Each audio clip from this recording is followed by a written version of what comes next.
What is good, everybody? Welcome back to another episode brought to you by the League FFB. Dynasty Fantasy Football startup season is here. It is officially the time that a lot of people are looking for new leagues to play in. Maybe it's your first time playing Dynasty Fantasy Football and you don't know who to draft because Dynasty Fantasy Football is so different than your redraft league. Whether you're a veteran or a rookie, we got you covered here today. That being said, I'm going to be joined by a guest, Caleb. If you guys have never seen him, go check him out. I will put his channel in the description, but let's not waste any more time. Let's hop right into today's video and let's get him in the building.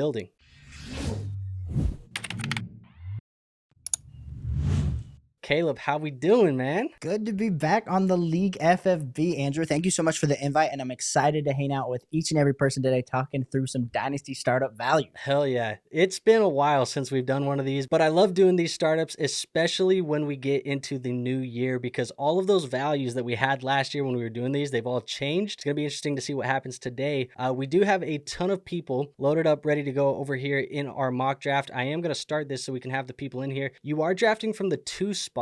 Any reasons why you took the top of the draft? It's just easier. It's just easier, Andrew. I don't have to think as much, but there is the 3rd round reversal, so I'm excited to see where kind of things end off. And of course, we're using sleeper ADP, which has not been adjusted at all. So hopefully the people in the building realize that when they're looking at their overall boards. Could make for some good values, some bad values. Who knows, man? But here at the 102, I go with Jayden Daniels. I think it's a clear top 3 between Lamar, Josh Allen, and Jayden Daniels. Personally, for me, I just go with the age. I know we always are something of recency bias, and of course, we want to get the next best thing. But I think when you're looking at Jayden Daniels, you're looking at a guy who put up amazing stats with only Terry McLaurin as the clear one. When you look at the other weapons in that offense, they were really lackluster. So going into year 2, it's going to be really exciting to see what the Commanders do in the draft this year. Can they address the wide receiver position? Give Terry some help so he's not double teamed every time. But like I said, when you got a Konami code rushing quarterback like Jayden Daniels at the age that he is, with an offense that is centered all around him and what he did in year 1, I think it easily got to take him at the 102. Yeah, I like that. I mean, the only other argument that I would have for you would be Lamar Jackson. Why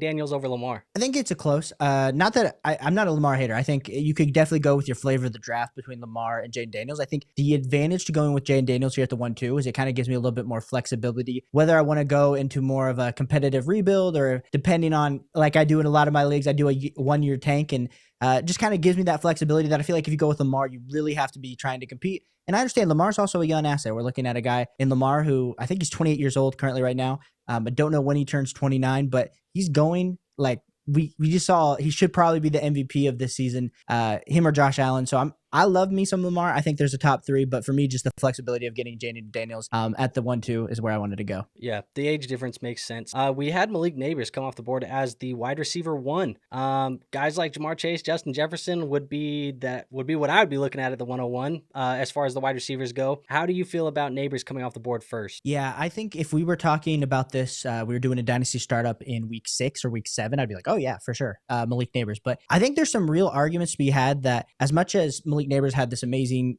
season with Drew Lock, Daniel Jones as his quarterback for most of the year, I mean, you guys still got to be taking Jamar Chase and Justin Jefferson as the clear 1-2. Now, I know we'll probably get to this at some point, but I think you could make the real case that Bryant Thomas Jr. should be neck and neck with Malik Neighbors when we're talking through the rookies from the 2024 class. And so for me, like I said, I'd still take Chase. I'd still take Jefferson. And I still think there's the case to be made that you should take Amon-Ra St. Brown and CeeDee Lamb over Malik Neighbors. Yeah, I'm still kind of in the boat of Neighbors might be in the top 5. I don't know if he's top 1. In my book right now. I think you still got to put Jamar Chase and Justin Jefferson over him, and I get it. Malik Neighbors had the year, but I don't know. I think I look at this time of the year too. People are going to be excited to draft the young guys that just went out and proved that they were elite. So I definitely understand it. We did have an auto with Derek Carr. That's auto behavior, I guess, from Derek Carr. Jalen Hurts, I don't mind it either. He probably would go. I probably would have took him over Mahomes, honestly, at that 104. That's where I would go. But yeah, we're just waiting this one out. Hopefully we get Dior, who looks like he's going to auto pick CJ Stroud. And as much as we wanted to get some of these guys in here to be super active, hey, I guess that's what happens when you schedule a draft early. Justin Jefferson off the board by Ants. I'm going to be up on the board right here. And look, is this crazy that I'm potentially considering Brock Bowers in this tight end premium format? I don't think it's crazy. I think for anybody that you listen to in the dynasty space, they're going to say, oh, there's two opinions. You either go get a stud or you go kind of play your tight end spot week to week. Now, the one thing that I would argue with Brock Bowers is he's not just any stud. We just saw the greatest tight end season from a rookie ever. Honestly, he was the greatest receiver out of anybody ever. And so if we're playing in one of these tight end, formats where you're getting 1.5 to even 1.75 tight end premium, I think you have to. I mean, he's so young. You just slide him into your tight end spot for the next 8 years and you're going to feel great about it. Historically, we've seen these tight ends, they're able to last longer, have a little bit more longevity than even some of the wide receivers, as much as we both love building around wide receiver. I think that's a great pick for you, Andrew. I really love some Brock Bowers. And I think when you're talking about Malik Neighbors or Brock Bowers, I think you can make the case that Brock Bowers, especially in a tight end premium league, is going to be more valuable than Malik Neighbors over the next 6 to 7 years. Yeah, I mean, I just think of the premium. And to me, depending on the type of premium, he's going to be scoring as much, if not more, than some of these quarterbacks. Like him and Caleb Williams, it wasn't even close in points per game this year. Brock Bowers outscored him significantly in those premium formats. So I get it's risky. I think a lot of people are going to feel nervous about potentially the Sam Laporta kind of fall off from last year. But my only argument to that is that we've seen how his were more so touchdowns and Bowers is more so receptions and receiving yards. And I feel like that's a little bit stickier than the touchdowns. Now, look, I'm going to go with a different quarterback here. I'm going to take Drake Maye. I'm going to take Drake Maye here. I'm going to lean him over some other guys that were in consideration. Would have been like Jordan Love, maybe even a guy like Kyler Murray, maybe Justin Herbert. Those would be the guys that I would consider, but I like Maye's rushing upside. I think that they potentially go in and get a upgrade in the wide receiver room this year. I think that they hopefully get some better play calling because maybe they bring in an offensive guy who's going to call the plays. I mean, actually, they just got Vrabel. What am I talking about? They brought Vrabel in. Hopefully they bring in a better offensive coordinator. But I think that that's good, man. I think that that's good for Drake Maye. He's going to be the quarterback that I take right there. I love that pick for you, Andrew. I mean, honestly, when you're looking at the quarterbacks that went ahead of Drake Maye in the startup, we're talking Caleb Williams, we're talking CJ Stroud. I understand CJ Stroud had an amazing, rookie season, a little bit of a down year too. You can attribute that to Diggs and Tank Dell being injured for most of the year. You got Caleb Williams, who really started to come on late in the season, but kind of struggled throughout. Drake Maye, I think you could make the argument that Drake Maye should have gone before Caleb Williams and CJ Stroud. And I understand that a lot of that is projection, hoping that the Patriots and are able to get a wide receiver. Can they get a T. Higgins? Can they go draft someone like Tet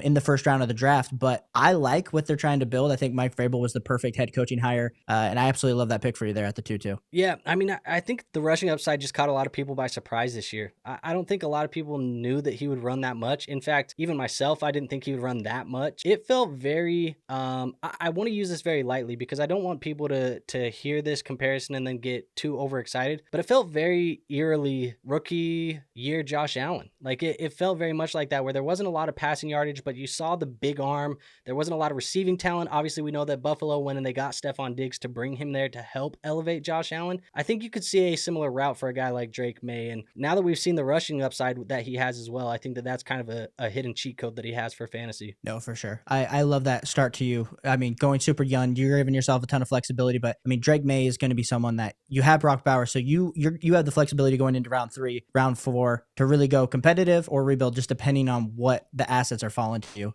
which I really like with your build. We got to talk about it. It's glaring on the screen. Christian McCaffrey at the 206. How you feel about that? Derek Carr is not, Derek Carr behavior. I said the auto in the first round, and then we got Christian McCaffrey. How are we feeling about this? Yeah, feels a little, doesn't feel great. Doesn't feel great for sure. I understand it's the auto. Christian McCaffrey, elite level running back, but I mean, when you're talking about him as the RB3 right now in Dynasty, was that another auto pick? I thought it was an auto pick, but he came off auto, so I don't know if he autoed or not. But even still, just CMC right now in startup should be going somewhere, I would say around the 4th or 5th round, and maybe that's even still a little bit too high. I understand the upside is there. We just saw him go for a first in one of the leagues that we're in, a late first. Mm-hmm. I'm putting caution to the wind because we do know we have seen like Derrick Henry this last year. Sometimes these running backs, these elite level running backs, they can really perform into their late 20s, early 30s. But a guy like CMC who over his whole career has been consistently injured does have me a little bit concerned, especially when you're playing for a coach like Kyle Shanahan, who really doesn't matter who he has back there. They typically have some sort of production. So CMC, I think he could definitely be a great value that people are able to get, or if you're a competitive team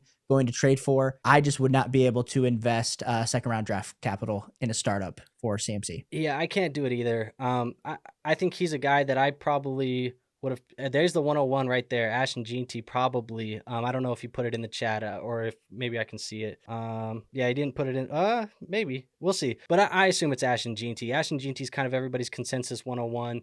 Unless maybe he feels very confident about a guy like Shedeur. But look, hey, I'm gonna go with this pick here. I'm a little annoyed that I took Brock Bowers at the 111 because I didn't think that Trey McBride in a tight end premium would come all the way back down here.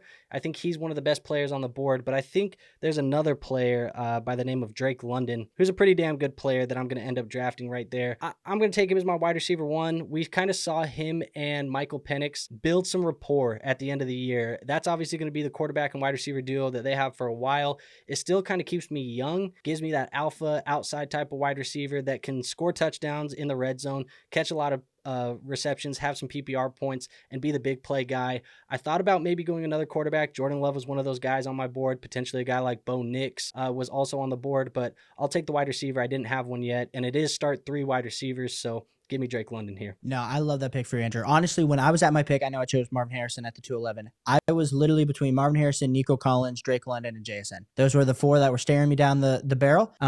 I went with Marvin Harrison Jr., Ohio State bias. I think looking back, probably should have gone Drake London, should have gone JSN. But I really like that pick for you, Andrew, and I really like the start that you have. I feel you're really cementing yourself with just a ton of flexibility to go, kind of depending on how the running backs fall for you. You could be easily a really competitive team out of the gate. We'll see. I think one of my favorite things to do, at least in this point of the offseason, is everybody is going to fade the absolute oblivion out of the veteran running back. And if you build the roster correctly, being able to have young quarterbacks, wide receivers, and tight ends, the easiest position to replace in those rookie drafts over the next couple of years is going to be the running back position. It's always the easiest one to go find guys. And so getting some veteran guys in the end, when people fade them, the James Connors, maybe guys like that had bad years like Travis Etienne, just those guys, Alvin Kamara, who might have another good year left in him, having a couple of those guys on the roster to polish it off at the end when they're cheap, and then just replace them in the rookie draft the next year. I think that's kind of the way that I like to do it at this point of the season. No, I'm with you. I still can't believe Sleeper needs to do a better job. People are doing startups right now, and these ADPs are really out of whack, which I enjoy. I mean, it's not good. You got to be on top of your game in order to come in and take advantage of this. No, this is awesome. But how are you feeling about this third round? I feel like we got some, like the fact that Jalen Waddle and Garrett Wilson went before AJ Brown feels kind of crazy. I don't mind the Garrett Wilson as much. The Jalen Waddle's insane in my opinion. Like having Jalen Waddle come off the board before before AJ Brown feels insane just based off the year that he had.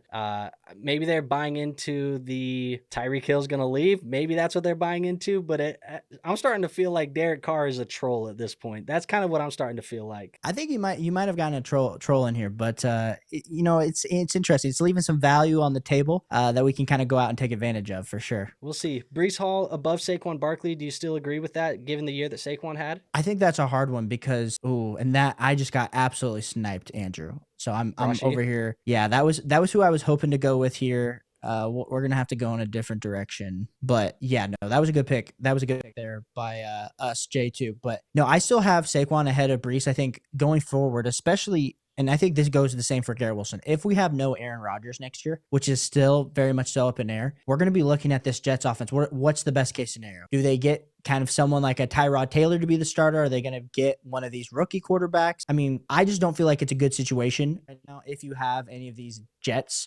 weapons. And so for me, I'd still be taking Saquon. We know that their run-first offense, as much as Saquon, yes, is getting up there in age, we just saw the best season of his career behind the best offensive line in the Philadelphia Eagles. So for me, I'm still taking Saquon over Breece Hall. Yeah, I probably am too. And like we said, with these running backs, it's still pretty much short shelf life is the way we're operating. Breece is younger, but also would you be surprised if for the next 2 years, Saquon Barkley had better numbers than Breece?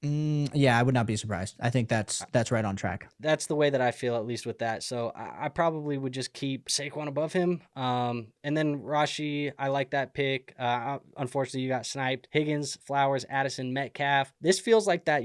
These guys are kind of seen as wide receiver 2s, but they give you those wide receiver 1 spike weeks. Is that kind of the tier that we're in here? I think that's the tier we're in. The reason I went with T. Higgins is just because I'm banking on what happened in free agency. What if he lands with Drake Maye that we were talking about earlier on the Patriots and could be the number one? But that's kind of where we're at. The one surprise that I have, Andrew, and we could talk about this, is the fact that we saw the 101 go off at the 3-1, and now we're in the 4th. We're already at the 4-9, and we haven't had the 102. Which, do you think this is due to the uncertainty of the quarterback position, or do you just think this is the uncertainty of the class as a whole, not knowing how to evaluate, maybe someone at the top of the board like a Tet, or whether it is Shedeur, Cam Ward, etc.? It's probably a little bit of both. I think the fact that we're kind of drafting picks, but also I like the fact that we're calling our shots just for video sake of like who we think it could be. But to me, I think that 102 to the 105, probably, at least right now for me, it feels like draft capital and combine are going to change all of that. Like, it could be Shedeur today, it could be Cam Ward tomorrow, it could be Tet, depending if Tet lands in a great landing spot at the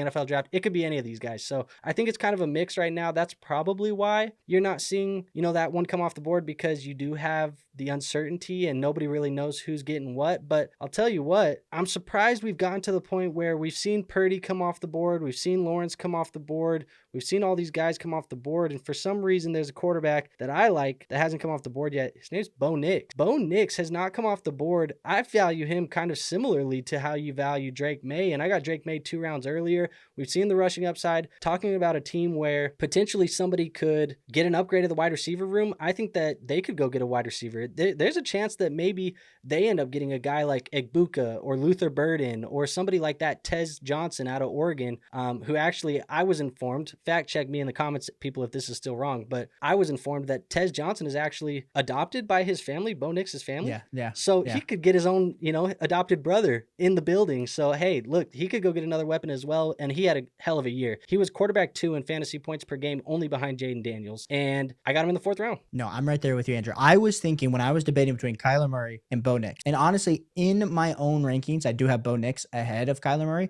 The lean that I had is I went with Marvin Harrison Jr., so I was like, hey, let me just get the stack while I have it. I'll give that advantage. But I was surprised that Bo Nix fell all the way to the back end of the 4th. I think you're stealing with this young build, but we could, like I said, we're talking in all the assets that you have, super young, but also they've already been super productive. So I'm excited to kind of see what you have going forward. I also think that was probably a little bit of, like you said, you caught people sleeping because the ADP is a little wonky at the moment. I think it caught people sleeping. You had to scroll down to see him a little bit. Good thing I had my notes over here on this side of the screen that I've been looking at. You know what I'm going to do here? I don't love a lot of the things on the board at the moment. So here's what I'll do. There's Harrison Butker. I'll take the 102 in the class and give me the flexibility, but I'm going to put a name there at the moment. And the name I'm going to put is Tet McMillan. I think in a real draft where you took the rookie pick and you would be able to hold that, obviously, for now, you're going to be able to use that as trade bait maybe down the road. But with this build, I already have 2 quarterbacks. I don't need Shedeur. I don't need Cam Ward at the moment. I'll take Tet McMillan and hope that he's one of the guys that gets probably top 12 to 15 draft capital in this year's class. Do you think that that's pretty appropriate? No, I think you are right on. Andrew, if I'm being honest, I think the 102, like if you're watching this and you're trying to value your rookie picks, I think the 102 probably should have gone at the 4-3. Like I still have, and you maybe could argue that the 102 is more valuable than Rashee Rice and T. Higgins. Like honestly, and I think we'll start to see that value go up. I have Tet sliding in right now. If I'm like ranking in Dynasty rankings, he's like my wide receiver 13 in Dynasty. And so I just don't know how you could take like DK Metcalf over Tet McMillan at this point, because we're assuming Tet McMillan is probably a top 10 pick, what at worst. Like that's kind of where I'm projecting him at this point. A lot to still happen with the combine, but I think you got an absolute steal at the 5-2. So I think going forward, you're going to just continue to see these rookies rise. The real question that we've been having in a lot of our leagues that we're in together is how far the rookie's going to rise, because they're starting off a little bit lower this year than in past years. Yeah, I mean, here's the thing. It doesn't matter the class. It doesn't matter the year. It doesn't matter who the guys are. At the end of the day, once we go see these guys throw at pro days, when we see them go to the combine, when we see them start working out and we get closer to that NFL draft, people are going to get excited. Everybody in your league is going to find somebody who they're like, ooh, I like this guy. That's my guy. I'm willing to go draft him on my Dynasty Fantasy Football team. And whether that be Tet or Luther or Trevion Henderson or any of these other guys, whoever it is, people are going to get excited, and I think people are going to start wanting those draft picks. So Yeah, I mean, getting at the 5-2, that's a steal. It feels very much like people kind of forgot that we were drafting rookies as well. But hey, I'll take the value and keep building this roster, man. Yeah, no, I'm with you. And the I'm one gonna thing bring that up I another. wanted, no, you go. I was gonna say I'm gonna bring up another name too that is in last year's rookie class. Josh Jacobs and ETN are being drafted in the moment. What about Bucky Irving, man? Some people don't like don't like fourth round draft picks. I think that's what it is. I was just talking to a friend about the fact that a lot of the projection with Bucky is like, oh, he's going to get replaced. You know, if you look at these running backs historically, the first and second round picks don't get replaced. If you're lucky later on, there's a chance that they bring somebody in. And Bucky just goes at the 5'10" here. But I would take Bucky ahead of Josh Jacobs, Travis Etienne. I would probably take Bucky. I mean, Kyron Williams, I would take him above Kyron Williams. I think Jonathan Taylor, that's definitely a discussion. But I definitely think Bucky fell a little too far. There's people who will definitely confidently tell you they'll take Bucky over Jonathan Taylor. And I'm with you. I don't know how confident I am saying that I would definitely do that, but there's people who will do that. I like JJ McCarthy there. That feels like really good value. I'll let you talk about it because you're the one who drafted him, but that feels like great value. Yeah,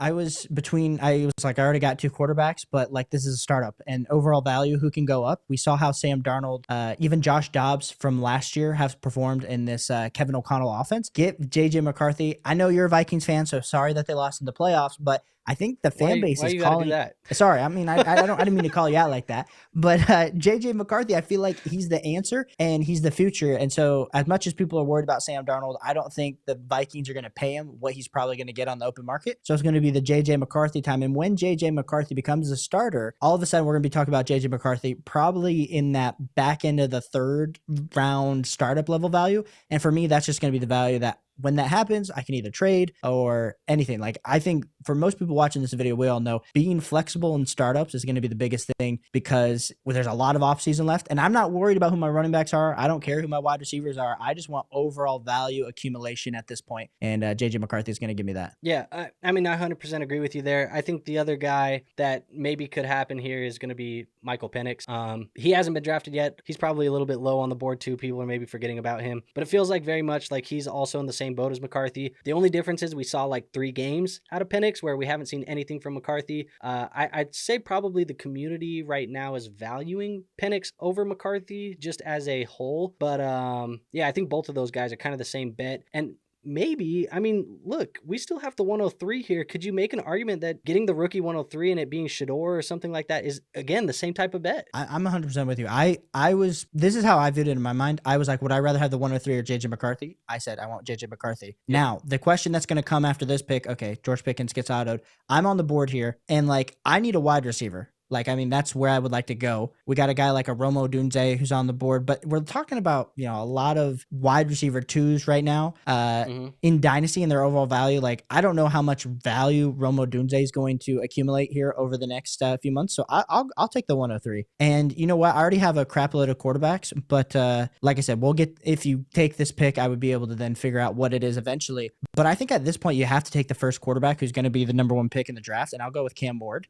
It's not ideal to take 4 quarterbacks in a startup. I feel like almost Mike from South Harmon, just hoarding quarterbacks. But at the same time, a lot of these quarterbacks are going to accumulate value. And whether then I can tier up, whether I can go get other assets, it doesn't matter. It's literally, we're recording this on January 17th. It's going to be coming out here over the next few days. These quarterbacks are going to accumulate value here over the next few months. And that's all I care about. Yep, I'm with you. I think at this point, you know, we can draft for, you're going to hear people say draft for team need or draft for value. And I think you and I are kind of both operating with we're just drafting the value off the board. And the reality is we have from January 17th, like you said, when we're recording this, it'll be out on Monday. You would have until September until you have to set a lineup. So that gives us 9 months here, 8 months that we have to make trades and fill out an actual, like, the roster construction. But I think drafting the value right now is the best way to go. For sure. I wanted to ask you about that. What are you feeling like in the tight end landscape? I mean, you got Brock Bowers, so you got lucky, but all of us here, like, Kincaid, that feels early. It feels early. I'm nervous that Kincaid might not end up being who we thought he is. And I think that's mainly because that Buffalo offense wants to throw the football all around and they don't really want to target a bunch of guys. In fact, they don't really throw to the tight end either that much. I think that there's an argument when you're looking at tight ends, like, would you argue maybe a guy like Hawkinson over Kincaid right now, a guy like George Kittle, who we know is still going to produce points even though he's a little bit older? You could argue those guys, I think, over Kincaid. And even then, like, I was offered the other day, I'll be honest, I was offered in a 10-man league, so keep that in mind. It was a 10-man league. I was offered Kincaid for the 201. I thought about it and I actually ended up turning it down. I think that there's a chance guys like Tyler Warren and there's guys like, rookie running backs that I potentially might need on that roster. I think they might be better than what I would be getting in Kincaid. So it was interesting. I thought about it for a while, but that's kind of where I'm at with Kincaid right now, man. No, that's what I was thinking. I'd rather have Tyler Warren. And in a rookie draft, Tyler Warren's probably going, and I know we're projecting this, probably somewhere around what we want to say, like the 107 to 109 range, depending on how the running backs land out. And like you were saying, like you didn't even want to take the 201. And so it's like Tyler Warren probably would have been the pick there if you really needed one. But you probably could have waited. Like Dalton Kincaid probably would have gone. I bet Sugar could have waited another round before Dalton Kincaid came off the board. Potentially. I think he could have waited as well. I'm going to go with, man, I'm sitting here looking at the board and trying to think, like, what do I really want? I think I'm going to, I'm going to go wide receiver again. I'm going to take a guy who's rising in my rankings at the moment, and I have to scroll to get him. Jameson Williams. I'm going to take Jameson Williams here. I think he's a guy that when I'm looking at some of the other wide receivers on the board, Worthy, DJ Moore, there's guys like Terry McLaurin.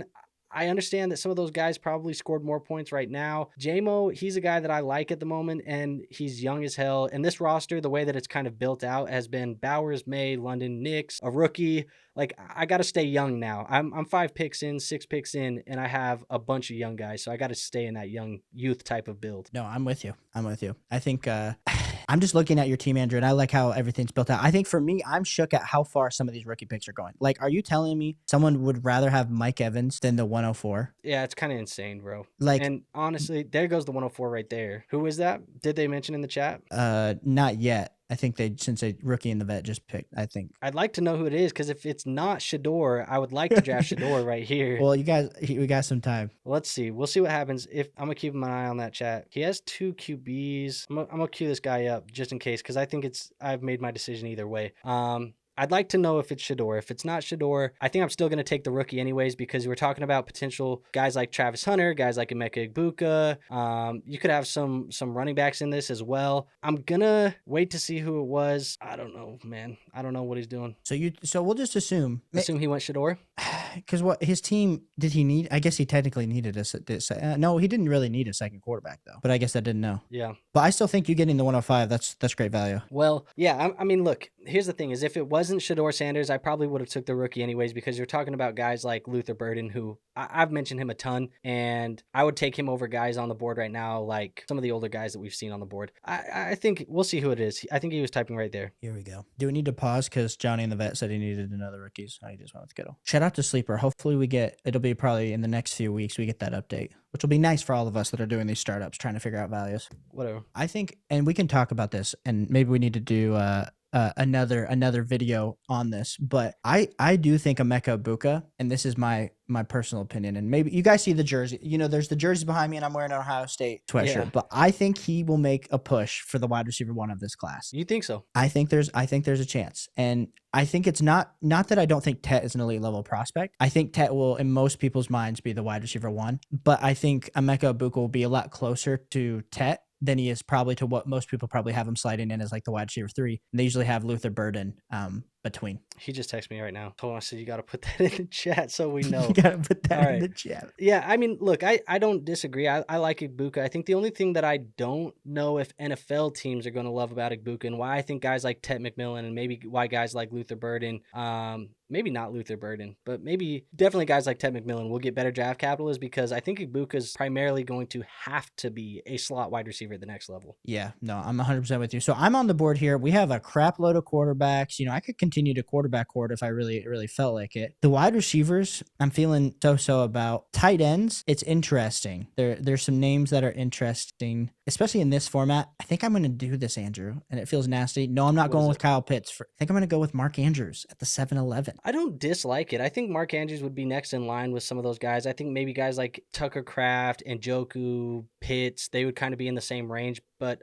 there's just none of these guys have the same upside, I feel like Andrews still has. Worthy, Downs, I'll take Elliott. Who's that? I'm looking at whose last pick was it, Burden? It was Burden. Yeah, that could be Egbuka if you really like him. Yeah, that's who I'm going to go with. And then Moody is somebody. I need to keep track of this on a sheet for the edit. 104 was Sanders. 105 was Burden. You were 106? Yep. That was Egbuka. And then 107 was Tyler Warren.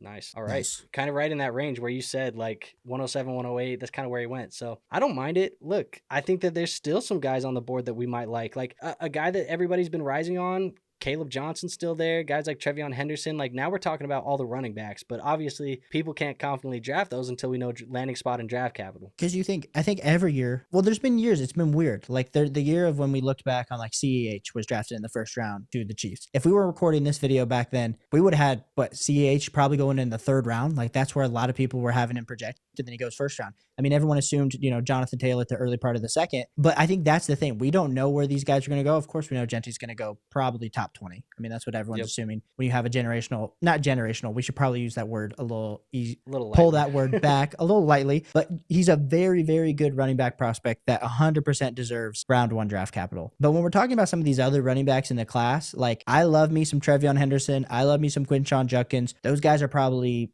round 2, round 3 picks. You got Caleb Johnson from Iowa, who probably is a early second round pick. Amarian Hampton, as much as all of us in the Dynasty community love him, I think he's probably a round 2 pick. I don't know if I can see another running back going in round 1 unless someone absolutely, like I could potentially see if Trevion Henderson runs something ridiculous at the combine, everyone's starting to push the narrative there. But I also don't think he's durable, so I think a lot of teams will be a little bit worried about that. So a lot of exciting stuff to see. Yeah, I'm interested to see because we haven't got confirmation on who Dicker's going to be at that rookie spot or who Bass is going to be, but I think let me ask you this. It feels like now we're getting into the point where people are not as excited about the options on the board. You got, maybe guys like Jalen McMillan, Keon Coleman, Sam Darnold. Like these are probably some of the better guys on the board if we're looking at real ADP. People are going to start taking the rookies, but to me, this is kind of like at the point where I think the rookie pick is too ambiguous, where I don't know if I want to draft that, 109, 110 in this class and be trying to play guesswork with the position. Do you feel the same way? No, I'm 100%. I'm 100% with you. I was just going to say that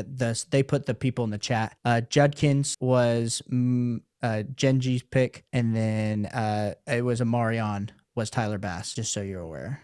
Hampton. All right. So now the next one on the board is the 110. Which this is, I think if you are somebody that has a ton of 2025 picks, and I'm not saying that you should base your trading off of this draft, because as we've talked, we think just a lot of people maybe didn't know how to value them or didn't select the kickers. But if this is where the value of the draft lies, yeah, I'm definitely trying to sell off all my late picks. And I know we always say that they always do gain value. So going forward, probably like we were saying, these picks that are happening now in the 8th round, they'll probably be more valued around, the early part of the 7th, I would imagine, as we approach draft hype season. If this is how people are feeling right now, I don't know.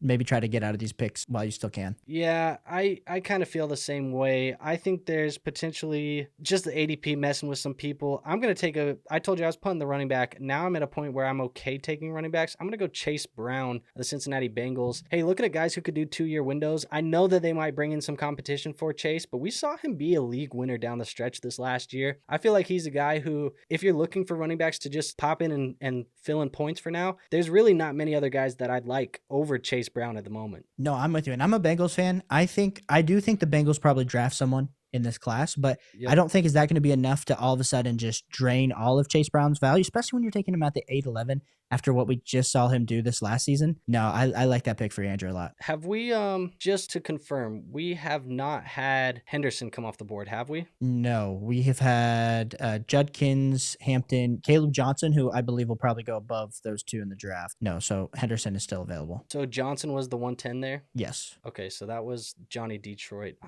If it gets back up to me and he doesn't take rookie here, I'm going Trevion. I think you got to. I think if anyone, like Trevion Henderson is literally the exact same thing as Jahmyr Gibbs. His just knees and ankles are made of glass. So if he lands in a good situation, he gets top 3 round draft capital, I'm not going to be surprised. He's a 3 down. I'm not going to say bell cow because no one's really a bell cow anymore, but he can play on all 3 downs, and he's a great pass catcher. So I think this is going to be a great pick for you. Yeah, so like I'll walk you through my thought process, because the only other running backs, like if I was going to draft one here that I'd even be looking at, would potentially be like Tyrone Tracy, David Montgomery, Chuba Hubbard. But I feel like a guy like Henderson, for a team that's as young as mine is, I'd rather just swing for the fence on Henderson and see if I can get more than what Montgomery could be or Chuba could be. And so I'll just take that rookie. I'm going to go Henderson. I'll put it in the chat quickly so everybody knows, and we should be good to go. So there's Travion Henderson for me. I love that pick for you. And I think what's going to be interesting, and I know we've been talking about how we're evaluating this, 2025 class, but a lot of the comparisons with the running back class is back to 2017. Now, the 2017 class, I think we probably had a little bit more top end power than what we're seeing in this 2025 class. But the NFL as a whole is so desperate for some good young running backs. I mean, every year, like last year, top two guys in the class, Jonathan Brooks, Trey Benson. Clearly, Jonathan Brooks, unfortunate what happened to him. Probably, like I said, we're not going to see him for another year. You got Trey Benson. He didn't end up overtaking James Conner like a lot of people in the Dynasty community thought he was probably going to be able to.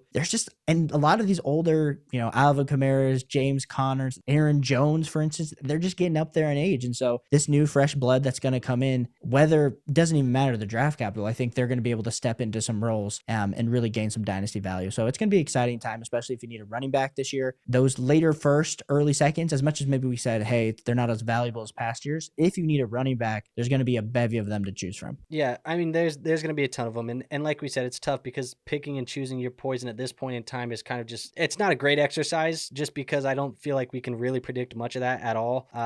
But hey, there's going to be a lot of running backs and there's going to be guys who get into backfields and maybe they aren't starters immediately, or maybe they're guys that are handcuffs like Zach Charbonnet has been, but there's going to be guys who become fantasy relevant and there's going to be a good chunk of them. And I think that's what we're trying to target with this class. And so we had Travis Hunter. Yep.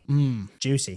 That's good value on Travis Hunter. I kind of spaced him. I don't know. I probably would have considered him.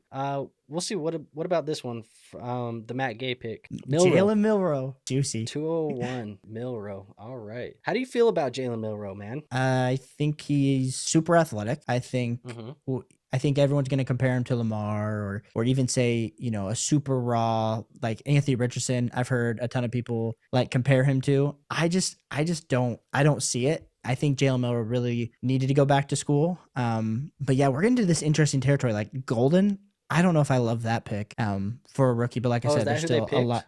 Jeanty picked Golden, which I don't know if I could hop on that train. No, I mean, it's going to depend. There's another guy here that I am somewhat interested in. The draft capital is going to dictate significantly how interested I am in him, but I'm kind of interested in Jackson Dart. That's who I was going to say. There's also like guys like Quinn Ewers as well who might be interesting depending on draft capital. But this is the thing, right? This is the thing with the rookies is everybody always finds like, oh, it's the mystery box. There might be something with that guy. And I think now we're in this like full rookie territory where everybody's getting super excited about him. We're seeing a bunch of them come off the board. I think when we're talking quarterbacks, I definitely think Jackson Dart is my QB3 right now.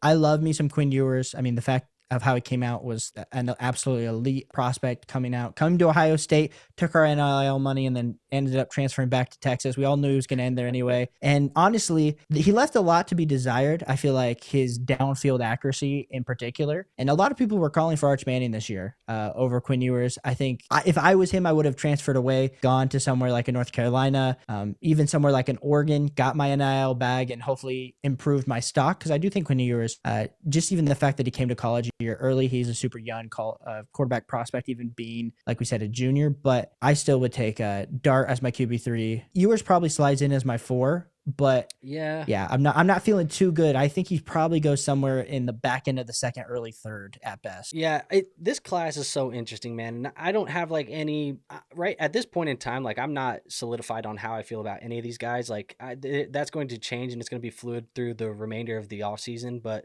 as I've been watching like a little bit of this tape, just the quarterbacks in general, I feel like Shedeur Sanders has been good on tape, but I'm not super impressed with anything that Shedeur does. Like I don't think he has like elite traits in any. His accuracy is very, very good. He is a very accurate quarterback when he has time. The problem was Colorado didn't have a lot of time to give him at certain points of the season, and you saw him take a ton of sacks, and he got into trouble a lot because he was under pressure a ton. I feel like he's solid. I feel like Cam Ward, I saw some of the physical tools. Again, he kind of needs to tidy up some of the accuracies. Jackson Dart, he's interesting. Like I even liked some of the tools that Drew Allard had, but he ended up going back to school. It's just an interesting class in general, man. Like, I really feel like my QB1 will not be solidified until I see landing spots and I see draft capital. Like, that will be the tiebreaker for me between most of these guys. But I do believe that right now there's a tier where I have Shedeur and Cam Ward in the top tier. And I think they're alone right now. No, and I'm 100% with you. And if you guys are on the X streets, like I think me and Andrew both are, there's a ton of people out there that are just absolutely starting to hype up this 2025 quarterback class in particular. Talking through Cam Ward, talking through Shedeur Sanders. I think if they were in last year's class, I mean, I think you would argue that you would take JJ McCarthy and Michael Penix over those two as prospects. If JJ McCarthy was in this class, he's the undisputed 101. I don't even think that there's a conversation about anybody other than JJ McCarthy at 101. It's crazy, man. And I understand nobody liked Michael Penix. Everyone had him as a back end first round evaluation, goes top 10, but you saw him ball out. I mean, he has the arm. You saw how what that did to Drake London. And of course we got to see it. We haven't seen Shedeur. We haven't seen Cam Ward in the NFL, but I'm not feeling good if Cam Ward goes to the Titans. Like, I mean, that offensive line, at least they have a left tackle, but who's he throwing to? Calvin Ridley? Like, that's it. Isn't Ridley a free agent too? Like, I think Ridley's a free agent, so he might even walk. Is he a free agent? I thought he was still on the team for another year. Maybe I'm wrong. I'm gonna have to double check it, but I thought he might be able to be out. I'm interested to see who Lewis was. We saw, I don't know if we mentioned it either. 10-4 was Colston Loveland, tight end out of Michigan. So he's there. Johnny says Nick Singleton, but he's going back to school. He's going back to school. Someone tell him. Yeah, he's everybody in the chat. Okay, so I'm on the board. Let me see. I haven't even looked at the board at the moment. We've been sitting here talking about quarterbacks. Man, I'll tell you what. I think I'm gonna go one more running back. I'm gonna take Tyrone Tracy. I mentioned him last time. This is a guy who still performed this year. And in all honesty, like, they have talked fairly highly about Tyrone Tracy. I think he's another guy where if I have him, I'm a little bit nervous they bring in competition. But for right now, we're seeing guys like Rachaad White come off the board. Some of the other running backs that were on the board and maybe White was more of an auto pick, I think, maybe potentially at that point. But like some of the other guys on the board, we're talking like Ramondre Stevenson, Javonte Williams. Do you feel more confident in those two than you would a Tyrone Tracy? I wouldn't. Nah, I like where you had Tracy. I think if you do have Tracy in Dynasty, and I would try to sell, because I do think this is great value that you got, Andrew, but I am worried about them bringing in competition. And even more, are they even going to have any sort of competent offense with the Giants? Like, are they going to be able to get a quarterback, or is it going to be kind of the same abysmal stuff that we saw this year? Which, great for Malik Neighbors. Dude doesn't bother him who's throwing him the ball. He's still an elite level fantasy asset. But for Tyrone Tracy's sake, I do feel like with the Giants, with this does feel like a territory of, are they going to take someone in the second or third round, which in most years might not scare you as much as if how deep we think this running back class is. It does have me a little bit worried, but at least we do know that give Tyrone Tracy the ball and he does produce at the end of the day. So I think that's a great value pick, especially where we're sitting here in the startup. Agreed. So I'm letting this clock tick down, but I have a guy in mind. It's going to be Ricky Pearsall of the San Francisco 49ers. Now, look, I think Ricky Pearsall, let me turn off the auto pick because it wants me to be on auto pick now. Ricky Pearsall, he's a guy that I think is intriguing. I think that there's a chance that San Francisco starts looking at maybe getting out of the Debo contract, maybe moving on from him. It's going to be something that's actually feasible this offseason. And if they do, Ricky Pearsall is a former first-round wide receiver. We're not even that far from them using a first-round pick on Ricky Pearsall. He showed up in spurts this year. There was spurts where he was actually looking pretty damn good. And people also forget too, he was recovering from a gunshot, the trauma of that at the beginning of the season as well. So look, I'm still very much, I liked Ricky Pearsall a lot last year. And at the 11-2, one of my final picks, at least for this startup mock, there's obviously would have been a lot more, if we did a full league. But right now, like, I'll take him here as my wide receiver. What is this? My wide receiver 4, 5? I think 5, because I have London, Tet, Burden, JMO. Yeah, he'd be like my wide receiver 5, bro. Yeah. I'm with you. I mean, there's a lot of question marks that I think longevity-wise of, is Kyle Shanahan going to be the coach long-term? What's going to happen with Brock Purdy? Are they going to end up paying him? But more importantly, like, we saw the downfall of Deebo Samuel this year. And Ricky Pearsall is, like I said, right there, first-round drafted wide receiver. I think, of course, that gunshot wound, like you said, definitely affected his start. But no, I think that's great value of where you got him. Yeah, it's going to be interesting to see, man. Oh, you know what? He said Scatabo. He's changing to Scatabo now that it wasn't Singleton. I was going to say, we mentioned that Singleton went back to school, and he said, can I change to Scatabo? How do you feel about Scatabo? I think we wouldn't know his name if you didn't watch the college football playoffs. But, I mean, not actually. Not actually. I mean, he's pretty. I mean, I don't know. Like, I think he's gonna be someone that's He's super hard to bring down. I So think he's overhyped at the moment, personally. So I agree with you. I'm looking at this board, man. How much of this do you actually like? I think this is where the ADPs being off are gonna really hurt some people. no, for sure. Sorry, I'm trying to figure out which rookie I want right here. Oh, you're good. It just took the rookie and said I'll just figure it out later. Yeah, I did. I said, I'm trying to think. Is Amor still available from Stanford? Yeah. Yeah, that's what I want. I leaned potentially going there's someone else, but I think he's gonna fall to me. So Let's see. So we have what at this point 15 rookies. Is that 15 rookies? yeah. 1, 2, 3, 4, 5, 6, 7, 8, 9, 10, 11, 12, 13, 14, 15, 16, 17. And now we got more than that. 17, 18, 19, 19 rookies now. Yeah, I went with Amor, and then if I'm saying his name right, and then Dylan Sampson out of Tennessee. Okay, so we'll go more, and then 2-6 is Samson. And then 2-7 is Tez Johnson. I thought about Tez there. There's still some running backs, man. There's still some. I'm probably not gonna draft one though. I'm probably gonna try and look at another position for the sake of this build. I mean, I don't really have any other need. Actually, you know what, dude? I am gonna take a rookie, assuming it makes it to me. I'm gonna take. I don't have a QB3 on the roster. I'm gonna either take Ewers or Dart. I like it. I mean, they're gonna get drafted top two rounds. So Jackson Dart for sure would be the one that I would go with, but I won't. I'll let you. Yeah, I like Dart more than Ewers, but I think when I'm looking at guys like Rodgers, Deshaun Watson, Daniel Jones, like these are the quarterbacks on the board right now, dude. So like, do you want to take one of those guys, or you want to just take a shot on, a second round quarterback, or maybe they shock us and they get first round draft capital? I don't know, but maybe you get that. I'd rather have the young rookie quarterback than anybody else. I will say this: as much as I'm over here saying Jackson Dart is my QB3 now, I'm going to say this, and I think this will probably be right. I think Quinn Ewers will look better throwing in underwear, and so I bet you Quinn Ewers. I'm not saying that not like that, taking it out of context. I didn't take it that way. Yeah, but no, I think really like. He just can throw the ball a lot farther. And I feel like his intangibles and his just athleticism as a whole is a little bit more than Jackson Dart. So I will give him that advantage. I mean, just think from a few years ago, I'd never seen anyone at the NFL Combine like Anthony Richardson. Like when that dude was slinging the ball, I could have said it was the second coming of like Dante Culpepper out there. And of course, we've seen how that's ended up translating for the Colts. Not Dante Culpepper. So I would go with Ewers if I were you, if he falls to you here. We'll see. I think for me, I remember the Ewers hype where wasn't he throwing with both hands like coming out of high school, and that's what like was getting people excited about him. We just had another rookie, so I'm interested to see who that is. It might have made my decision for me. Or was that Otto? There's no way that was. Maybe it was Otto.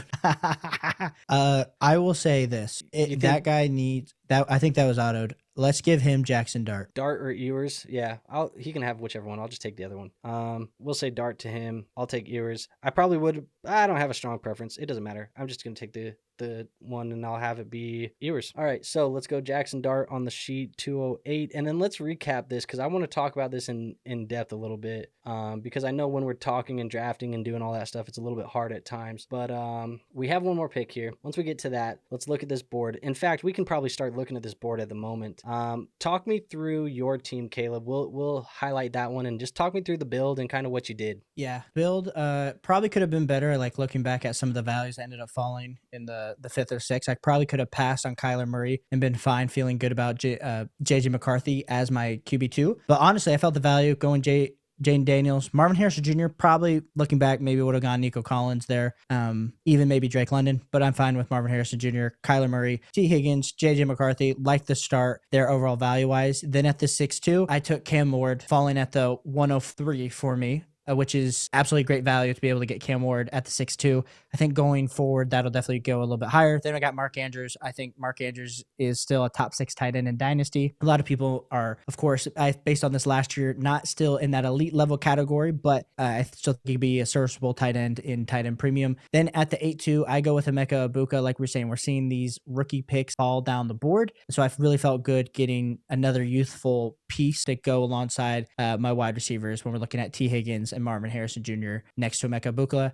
Then I got Cortland Sutton. And we kind of get to this point of the draft where you go Cortland Sutton, then I went David Montgomery, and then we kind of end the draft with 2 more picks with Erica Moore and then Dylan Sampson to round out my draft. So I felt really good about it. Went super young. A lot of value that needs to accrue.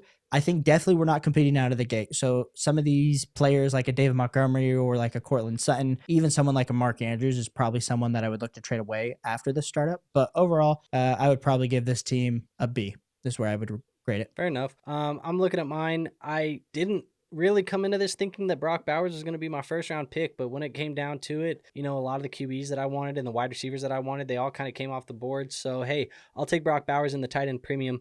End up going Drake Maye in the second round, followed by Drake London and Bo Nix, which kind of in turn, once I got 3 or 4 rounds through this, and I realized that like all of this core is second-year guys or third-year guys, like going pretty young, I decided that that's kind of the way that I was going to take this the rest of the way, is just go with the youth movement and build a young roster. So that's why there at the 5-2, I ended up taking my first rookie, which ended up being Tet McMillan at the 102. So put him in the wide receiver room, followed by Jamison Williams.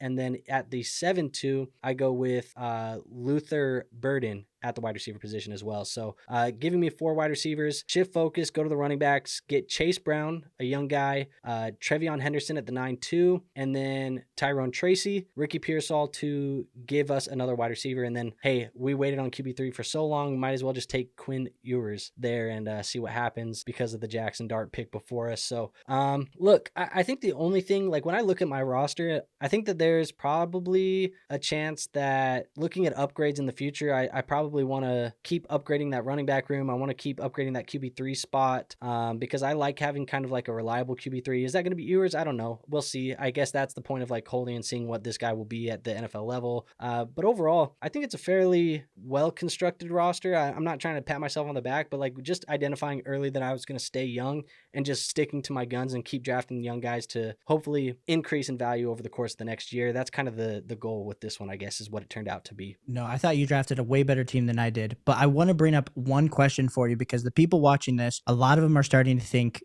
they got these picks, the 2025 picks. We see the 101 go off at the 3-1. So I wanted to walk through a quick exercise with you, Andrew. And I know I want to make this super quick because I know it's a little bit rapid fire. But would you take Nico Collins over the 101? Yes. Would you take Marvin Harrison over the 101? Yes. Would you take Lad McConkey over the 101?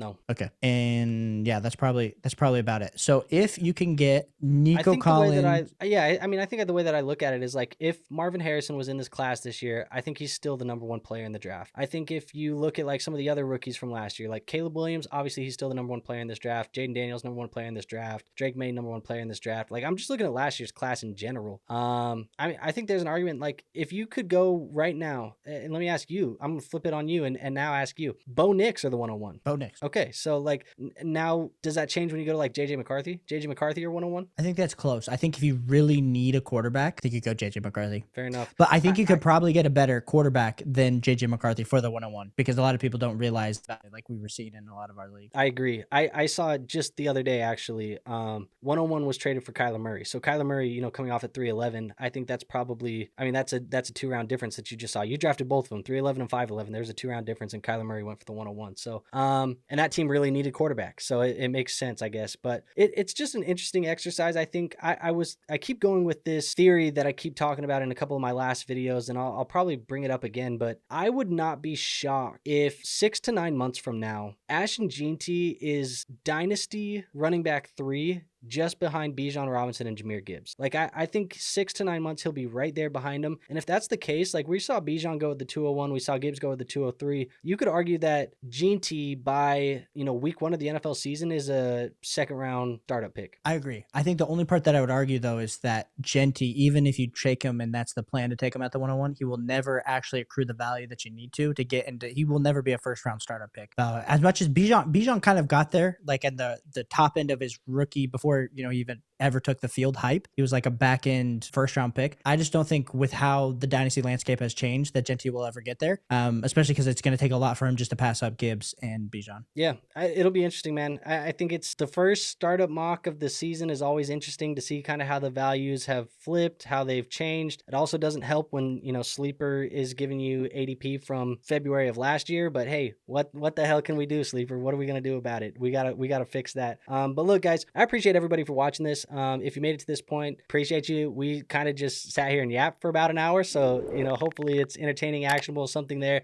If you do feel that way, make sure you hit the subscribe button. Make sure you hit the like button, and make sure you go join our free Discord, because these people who drafted with us today were members of our Discord. So if you want to draft with us in the future, you want to be parts of Dynasty trade review shows, you want to do anything with us, really be a part of this community. If there's ever video opportunities for you to participate in, they find out in the Discord. So make sure you go join that. And Caleb, where can they find your content at? Yes, you can find me at Caleb Niemi on YouTube, and definitely will have Andrew on my channel. And Andrew is honestly, I look up to him so much for the content that I make. So shout out to all y'all for tuning into this, because he makes you a better Dynasty player each and every day. Appreciate you, man. That means a lot. So, all right, man. I appreciate you being on here. Everybody, thank you for watching. We'll see you guys on the next episode. Until then, though, peace out.